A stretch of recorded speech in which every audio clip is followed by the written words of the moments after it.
Salut les gars, aujourd'hui je vais bosser un peu sur le Peugeot Speedfight. Ce scooter est plutôt en bon état, il n'a pas roulé depuis pas mal d'années, mais dans l'ensemble, il est plutôt propre, il est entièrement d'origine, il a quelques rayures par endroit, mais c'est pas méchant. La coque arrière est pétée d'un côté, mais ce n'est pas un souci car j'ai retrouvé une coque arrière. J'ai également retrouvé la teinte du noir de ce Speedfight parce que c'est un peu la même teinte que le Aerox, c'est-à-dire que c'est un noir métallique pailleté. Le but c'est d'essayer de le remettre en état sans y mettre trop de frais. Je vais entièrement le démonter, pas dans cette vidéo parce qu'aujourd'hui je vais m'occuper du pot d'échappement qui est en très mauvais état parce que là en fait le but, sachant que j'ai acheté le scooter et que la personne a perdu la carte grise, il faut faire une demande de duplicata. Pour avoir le duplicata de la carte grise, il faut que le scooter ait le contrôle technique. Mais pour pouvoir le passer au contrôle technique, il faut la carte grise. Donc en gros, la personne a demandé un papier pour la demande de duplicata pour que je puisse aller passer le contrôle technique. Le contrôleur va remplir le papier, j'aurai le contrôle technique et voilà, et tout le bordel. Donc le but, dans un premier temps, en gros, c'est de refaire le pot, enlever la rouille parce que il est pas mal rouillé. Et moi, je veux que sur le contrôle technique, il soit vierge, on va dire. Remplacer la coque arrière par la coque que j'ai achetée d'occasion. Donc la coque, elle est grise, mais je vais la repeindre plus tard. Remettre une batterie, changer la bougie, faire 2-3 trucs pour que je puisse l'amener au contrôle technique pour pouvoir faire la carte grise à mon nom. Et après, dans un second temps, je le désosserai entièrement. Nettoyage du cadre, nettoyage du moteur sans ouvrir le moteur parce que là, il n'y a pas d'intérêt. Remplacement de la pompe à huile, enfin grosse révision, gros nettoyage et surtout gros lustrage des carénages. Le feu arrière aussi, viens voir. Donc là, forcément, voilà, donc j'ai un feu arrière neuf. Donc le pot d'échappement, c'est celui d'origine. Il est débridé, donc la bride a été supprimée et ça a été rebouché et ressoudé, sauf qu'il y a une fuite. Et vu le bruit qu'il fait, je pense qu'il n'y a pas de joint au niveau de l'échappement. Donc là, je vais démonter le pot et on va essayer de le rénover. Faut savoir qu'un pot comme celui-ci, d'origine, j'en ai trouvé, ça vaut 380 €. À un moment donné, voilà. D'ailleurs, ça me fait penser, je l'ai dit dans des vidéos précédentes, je cherche un garde-boue de MBK Nitro en 5BR. C'est le seul carénage qu'il me manque sur le F1 Assistance. Un abonné m'a contacté sur Instagram et m'a dit « J'ai un garde-boue en 5BR ». Il m'a envoyé les photos, le garde-boue il est nickel, bon il est un peu rayé. Je lui dis « Ok, parfait, quel est ton prix ?» Il me dit 150 €.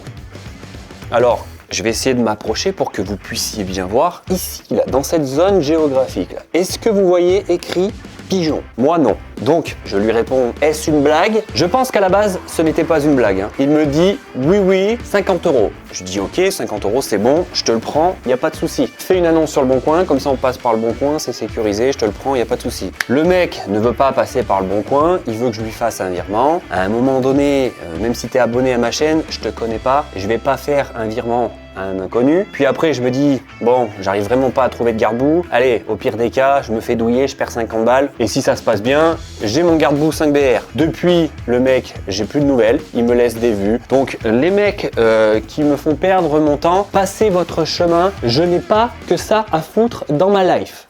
Normalement, pour démonter le pot, si mes souvenirs sont bons, alors là les souvenirs ils datent de très loin, je ne suis pas obligé de démonter les carénages. Il y a un petit passage secret ici, mais j'ai quand même un gros doute. Parce que la vis d'en haut c'est bon, mais la vis d'en bas, il faudrait enlever le coffre en fait. Mais pour enlever le coffre, enlever la moitié des coques? Non, pas sur le Speedfight, je ne crois pas. Tu ne filmes pas le vin ici, hein, parce qu'il y a des petits malandrins sur les internets qui récupèrent les vins et qui font des doublons de cartes grises. C'est pour ça que personne ne verra jamais le vin de mon Nitro F1 Assistance. Il va falloir également que je vidange le réservoir d'huile, tout simplement parce que le scooter tourne actuellement avec de l'huile Carrefour, et ça, c'est de la merde. Ça dégage. Si tu veux casser un moteur, il y a pas mieux. Hein. Ah. Nickel. Là, pour moi, il n'y a pas de joint. Normalement, sur un pot d'origine, tu sais, c'est un joint rond. Joint que j'ai, parce que j'ai déjà acheté toutes les pièces. Là, j'ai tout ce qu'il me faut pour refaire ce scooter dans un état convenable. Je sais pas trop avec quoi nettoyer le moteur. Un de ces quatre, je vais me faire une cabine de vapor blasting parce que je sens que cette passion des scooters n'est pas prête de s'arrêter. Et puis même, il y a les bécanes et tout. D'ailleurs, je vous montrerai à la fin de cette vidéo, j'ai récupéré le moteur du F1 Assistance, les carters. Ils sont flambant neufs. Alors, ça m'a coûté 160 balles hein, pour refaire faire les deux carters moteurs, le carter de transmission et le moyeu de roue. Si tu veux faire une restauration full OEM de qualité professionnelle, il faut faire rénover l'aluminium du moteur. C'est obligatoire. Mais 160 €. Il n'y a pas grand monde qui est prêt à mettre 160 € pour nettoyer les carters. Et puis, je pense qu'à la longue, tu vois, ça coûte un peu cher si tu as plusieurs scooters et que tu veux faire ça. Donc je vais essayer de me faire une cabine à base de cabine de sablage. Et comme ça, je pourrais également faire des pièces pour les abonnés et tout, sans afficher des tarifs. Enfin, faut que ce soit rentable pour moi, tu vois, que je perde pas mon temps non plus, mais c'est pas pour demain. Hein. Après, ça va, il est pas bunier et tout. Bon, là, tu vois que le scoot, il a pris une pelle, là, le truc, il est un peu tordu. Je vais essayer de me démerder pour le refaire. Je vais essayer de faire revenir l'aluminium. Je pense que la laine de roche, là-dedans, elle est un peu fatiguée, donc on verra quand je vais le démonter. Il faudra peut-être que je commande de la laine de roche. Après, il faut savoir que, pour ceux qui ne me connaissent pas, j'ai des gros problèmes psychologiques. J'ai besoin de refaire les choses correctement. Parce que après, sinon, j'ai énormément de mal à dormir la nuit. Oh putain. Oh. Et la paf, la patte du carter moteur, elle pète. Pour vous dire à quel point j'ai des problèmes, mon véhicule haut de gamme que je viens d'acheter récemment, où j'ai fait pas mal de mécanique, à la base je devais vous en faire des vidéos. Le problème c'est que quand la bagnole elle est dans le garage, il n'y a pas de place. Donc du coup j'ai pas fait de vidéo. Que j'ai fait la distribution, disques, plaquettes, croix d'accessoires, pas mal de trucs. Et je vais lustrer la Dacia Logan. Qui c'est sur cette terre qui lustre des Dacia Logan? Encore plus des breaks. Pas grand monde. Mais c'est comme ça, qu'est-ce que tu veux?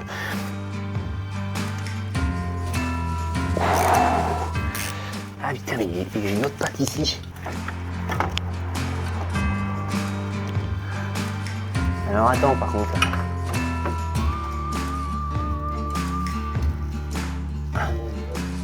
Ah mais putain, il y a la durite du truc d'anti-pollution de merde. Voilà la beauté quoi. Tu vois, il fuit ici, là. Je vois, c'est gras. Hein. Et il n'y avait pas de joint. Tu vois, j'ai pris 2 joints de peau. J'ai même pris un joint de carbu parce que forcément je vais nettoyer le carbu. C'est ça comme joint de peau normalement d'origine.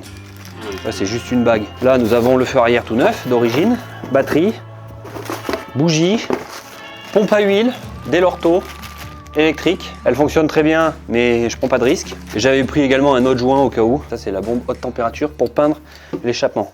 Je vais démonter tous les éléments. Et là, il faut prier, hein, comme d'habitude, pour pas que les vis pètent dans le pot. Nickel. Ouais, en fait, elles sont pas serrées. Ça m'arrange. Ouh là, elle force. Elle fait... Je vais lui envoyer du dégrippe mamelle par-dessous.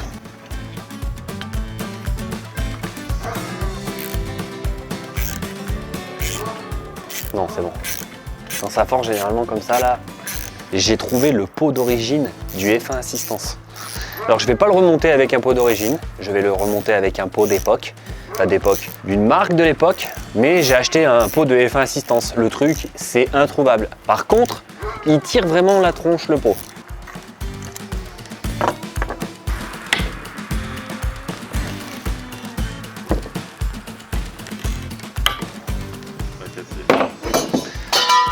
Putain, je suis...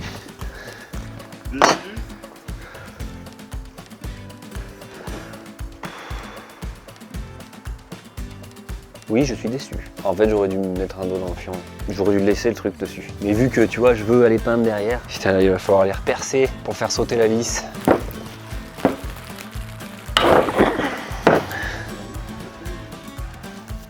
Ouais, mais j'ai pas oublié le bout.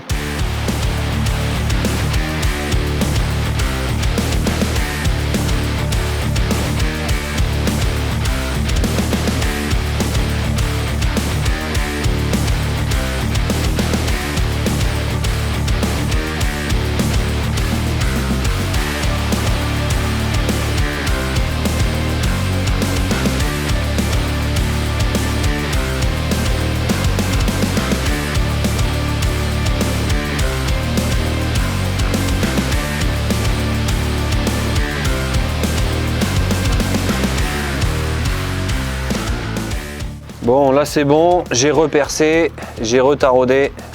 Donc là, nickel. Et là, pareil. Donc là, maintenant, je vais faire une soudure là-dessus.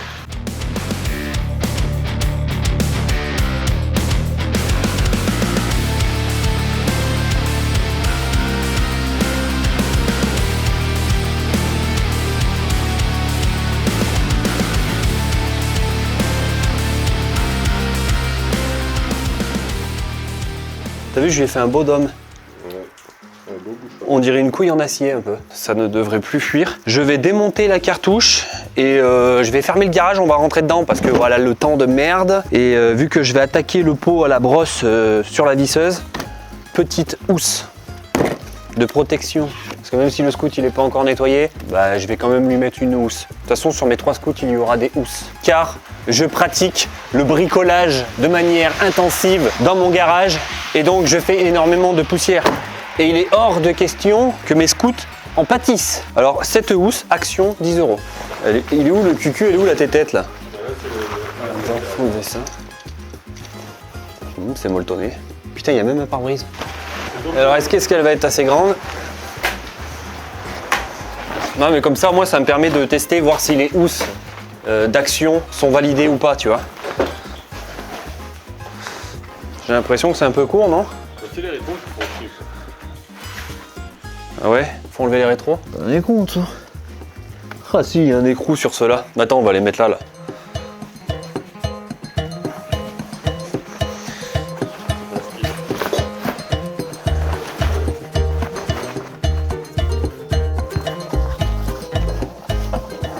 Oh, c'est pas... Moi je veux vraiment que, tu vois, elle protège le dessous, quelle beauté. Tu vois, comme ça là, ça te permet de savoir c'est quel modèle. Ouais mais ça se trouve on l'a mis à l'envers. Oui, on l'a peut-être mis à l'envers. Attends, faut relever le truc. Putain, des autistes, ils savent pas mettre une housse les mecs. Là, ça se trouve, les mecs, là, ils le savent, parce que tu sais, sur Internet, il y a des professionnels de tout. Là, ça se trouve, il y a des professionnels de la housse. Et là, ils sont en train... Le mec, il est déjà en train d'écrire son commentaire. Bande de guignols! Vous voyez pas que la housse, elle est à l'envers, bande de mongols? Ouais, ouais. Pour la plaque d'immatriculation. Ah, putain, les mecs, ils sont génies! Oui, parce que au cas où le mec, tu vois, il roule avec la housse, tu vois, sur l'autoroute comme ça, les radars pourront le flasher en toute outrecuidance. Putain, on est vraiment des mongols. Bon, bah les mecs, si vous voulez des housses pas chères pour protéger vos véhicules haut de gamme, housse d'action, 9,90 €, un truc comme ça. Ça, c'est la taille L, c'est une Dunlop. Alors donc du coup, si tu as des pneus Michelin, tu ne pourras pas utiliser la housse, hein, je tiens à te prévenir. Hein. Voilà, c'est que pour les véhicules haut de gamme dotés de monture Dunlop.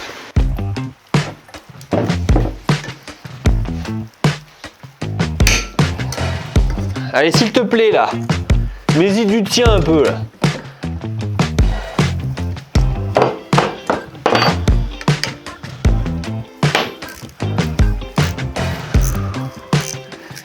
Attends, c'est pas fini, faut enlever celle-là aussi. Là, j'ai l'impression qu'ils ont mis de la pâte. Par contre, j'ai pas commandé de joint de cartouche, j'ai pas pensé. De toute façon, à mon avis, il va falloir changer la laine de roche.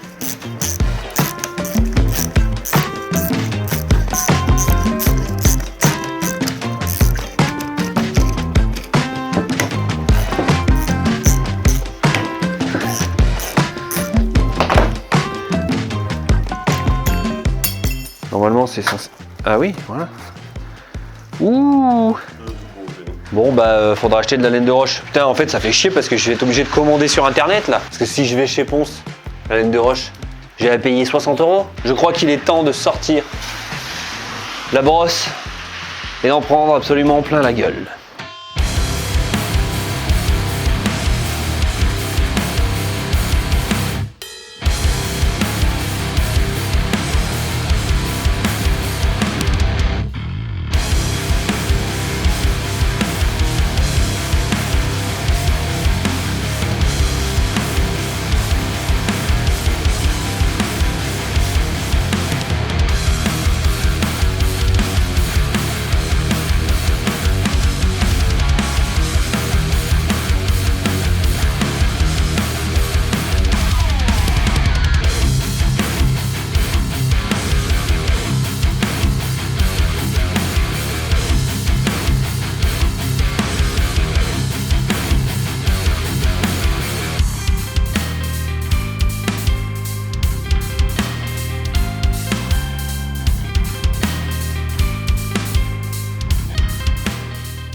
Voilà, le pot est tout neuf. Je n'ai pas tout filmé, j'ai pas filmé quand j'ai appliqué la bombe de peinture. J'ai également refait la cartouche ainsi que le cache de protection. Le collier aussi, mais le collier, bon il avait certainement rencontré le sol et donc il a encore quelques rayures, mais voilà, j'ai essayé de faire du mieux que je pouvais. Alors la petite technique, si vous avez des éléments en aluminium pour les rénover. Donc là, nous, on a fait ça de manière professionnel. Non, pas vraiment. En fait, c'est là où tu comprends pourquoi les hommes vivent moins longtemps que les femmes. Parce qu'on fait parfois des choses... Alors, en gros, pour vous expliquer, n'ayant pas de tour à métaux et d'outils où je pouvais mettre cet élément et le faire tourner et venir le poncer, nous avons tout simplement utilisé une cycloche à placo de diamètre 60 qui rentrait parfaitement dans le cul de la cartouche. Nous avons mis la cartouche et la cycloche sur la visseuse, vitesse 2, vitesse à fond. Mon frère tenait la visseuse et moi j'étais là avec le papier. Donc je suis parti d'un grain de 120 jusqu'au 2000, donc 120, 240, 320, 400, 500, 600, 800, 1000, 1002, 1005, 2000. Et après, pâte à polir. Celui-ci, j'ai juste appliqué un polissage. Voilà ce que ça donne. En gros, ça s'appelle le polissage. Par contre, lorsque j'étais en train de retirer la rouille sur l'échappement, et bien évidemment je ne filmais pas, il m'est arrivé une petite mésaventure qui m'a énormément surpris. Donc j'ai attaqué le pot avec une brosse métallique, sauf que il y avait quand même une sacrée épaisseur de rouille, donc c'est pour ça que j'ai utilisé ce genre de disque. Et c'est plutôt pas mal parce que ça permet de décaper les aciers sans attaquer la matière. Et donc j'étais là comme ça en train de meuler, et au bout d'un moment, le disque a raccroché par une patte du pot. Et comme peut en attester ma magnifique veste Milwaukee, j'ai trop les boules. La meuleuse m'a attaqué. Alors les mecs qui vont me dire ouais, il n'y avait pas de carter sur ta meuleuse. S'il y avait eu un carter, ça n'aurait absolument rien changé. Voire ça aurait pu potentiellement empirer les choses. Donc la meuleuse est venue attaquer ma veste, puis elle était sur moi comme ça. Donc moi j'ai essayé de la rattraper. Donc je l'ai bloquée, j'ai débranché. J'ai cru que ça m'avait pété un doigt sur le coup. Et au final, ça n'a pas l'air. Mais voilà, je suis déçu, putain. Elle était belle cette veste. Enfin voilà, c'est des choses qui arrivent dans le métier. Enfin bon, bref, je peux m'apprêter à remonter cet échappement. Faut savoir que moi j'adore faire ce genre de truc. C'est-à-dire prendre une pièce pourrie, rouillée, même si c'est un pot d'origine, j'allais dire qu'il n'a pas de valeur. Si quand même, parce que là, ça se trouve plus ce genre de pièce. J'aime bien prendre une cartouche où l'aluminium est tout rayé, tout pourri, tu vois, la polir, j'adore. Parce que moi j'aime me faire chier dans la vie et du coup j'aime faire ce genre de choses. Entre temps, vu qu'il y a une semaine qui s'est écoulée, j'ai eu le temps de commander de la laine de roche.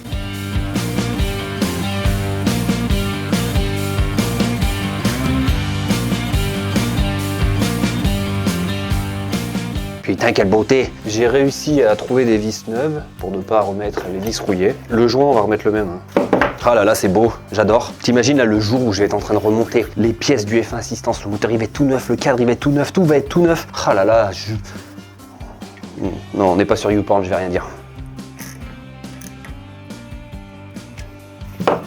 Alors attends, parce que celui-là il est bunier, donc on va le mettre vers le bas. Nickel. Putain, vis neuve et tout. Ah, je kiffe. Regarde-moi cette beauté. Donc là, c'est très très gras. Donc c'est pas qu'il y a une fuite ou quoi, c'est en remplissant le réservoir d'huile que ça a dû en mettre un peu à côté. Mais ça me fait chier de leur monter ce pot tout neuf là-dessus, mais j'ai pas le choix. Tout simplement parce que je vais l'amener au contrôle. Donc je remonte le pot, je change ça.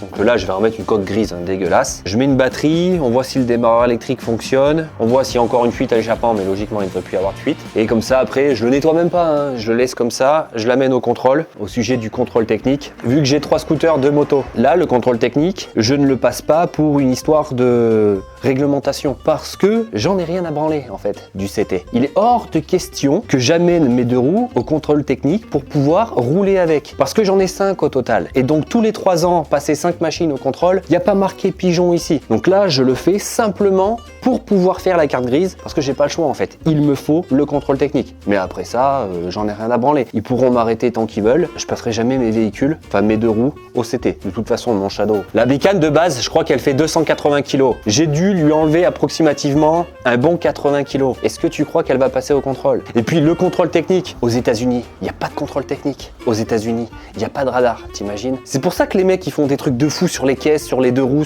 parce que les mecs, ils n'ont pas un état communiste qui leur mette des bâtons dans les roues. Là, ici, en fait, ils tuent la créativité, le custom, ils tuent tout dans ce pays. Donc moi, je refuse le contrôle technique.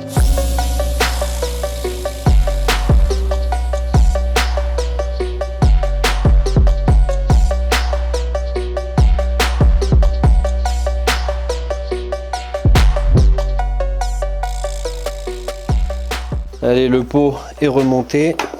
On va remplacer la coque arrière et le feu arrière. C'est bien quand même hein, le fait de ne pas être obligé de démonter tous les carénages pour enlever le coffre. Ça c'est pratique. Sur le nitro, t'as pas le choix. Hein. Ce qui est un peu dommage, c'est qu'il y a certaines autres coques qui sont rayées comme ici, mais voilà, je vais pas refaire une peinture intégrale sur ce scooter, hein, faut pas abuser. Je pense que déjà bien nettoyé, tu vois, tout le moteur, les jantes, les carénages, relustré. Ah, parce que là, si je commence à partir à repeindre tous les carénages qui sont rayés, je repeins tout intégralement. Et c'est pas le but. Hein. Débrancher le feu, le câble.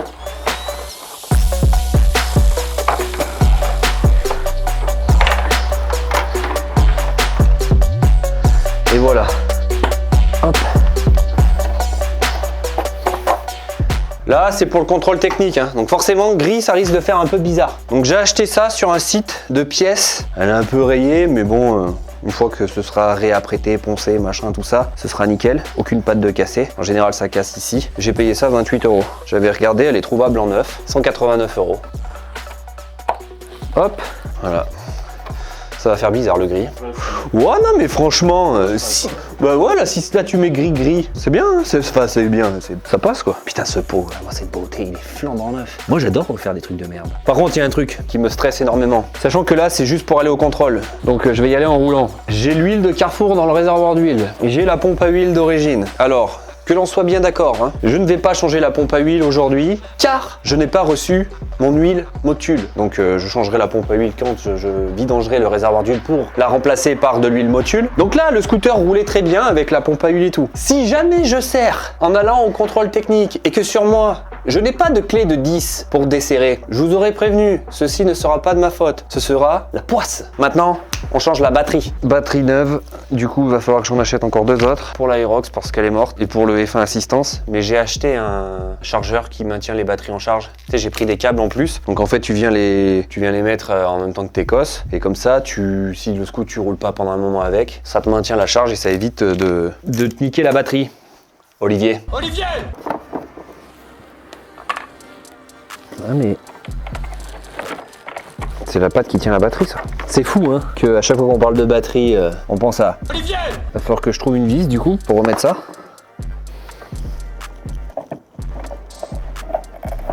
Tu vois, c'est ça, la masse, le plus, t'as un fusible. Et comme ça, quand le scooter, tu le campes et que tu le roules pas depuis pendant un moment, t'enlèves le cache, tu branches et puis voilà. Là, normalement, au contrôle technique, il passe nickel.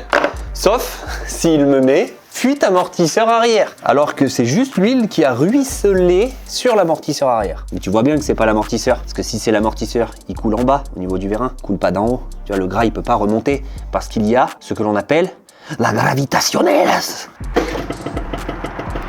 Incroyable.